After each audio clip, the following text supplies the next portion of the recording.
Et là, c'est qu'en souvenir, vous allez nous rappeler Ralph Macchio, il s'appelait Karate Kid. Il s'appelle Ralph Macchio. Ouais, Justement, on se posait la mais question moi, avec Nadia, parce que Nadia, elle est top années 80, mais vous voulez dire le petit Daniel, quoi, celui qui faisait comme ça et qui donnait un coup de pied comme ça. Et il s'appelait, le comédien, c'est le Ralph Macchio. Oui, j'avais un poster de lui dans ma chambre. Nadia, toi, tu connais, Nadia, le nom du professeur de karaté? Mister Miyagi. En effet, moi, je vais vous parler du karaté. Au début, c'est parce que Nadia, elle était amoureuse de Luc Châtel. Je vous explique mon raisonnement. Nadia, amoureuse de Luc Châtel, n'arrête pas de nous parler de Luc Châtel. Je me dis, qu'à cela ne tienne, moi aussi, je vais parler d'un membre du gouvernement.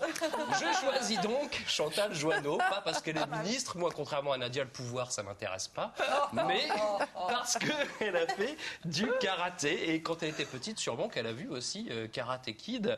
En France, on n'apprend pas le karaté en lustrant et en cirant là comme dans Karate Kid, mais dans des clubs il y a quand même 212 000 licenciés pardon, à la Fédération française de karaté en France, et dont quasiment 1 sur 3 a moins de 11 ans, donc c'est vous dire la jeunesse des petits karatékas. Et d'ailleurs les profs de karaté en France reçoivent même une formation un peu spéciale pour s'occuper des petits enfants. Alors c'est pas Chantal Joanneau ni Mister Miyagi qui donne la formation. On peut commencer le karaté à partir de 5 ans, et nous on a suivi un cours donc de Karate Kid. Et au karaté, on se salue 3 fois.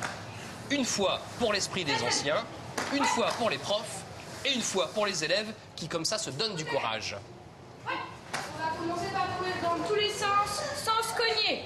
Et il en faut du courage. Après le salut, le cours ressemble à un curieux mélange entre le marathon de Paris et 1, 2, 3 soleils.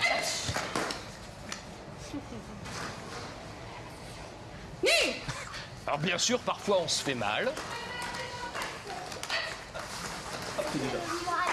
Où ça? Où ça dure jamais vraiment bien longtemps. Allez, c'est parti. Le karaté est toujours véhicule de frappe, de quelque chose de très rustique, etc.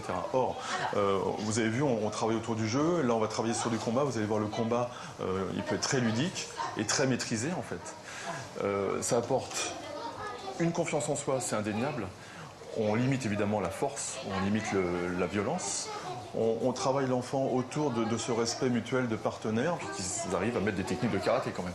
Voilà. Et il est tellement balèze, le prof, qu'il faut le prendre à 2. Hop. Alors là, on va doucement, parce que vous êtes 2 contre moi, moi je sais pas faire. Hein.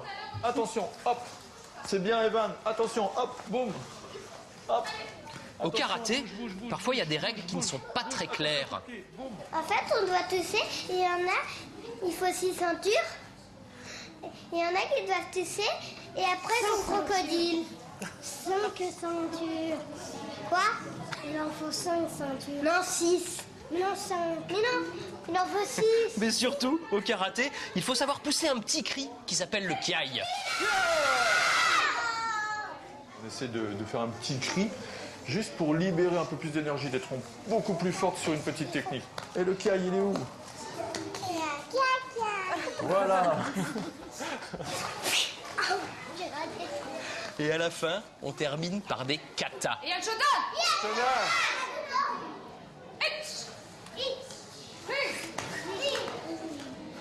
Le kata, c'est comme un combat contre un adversaire imaginaire.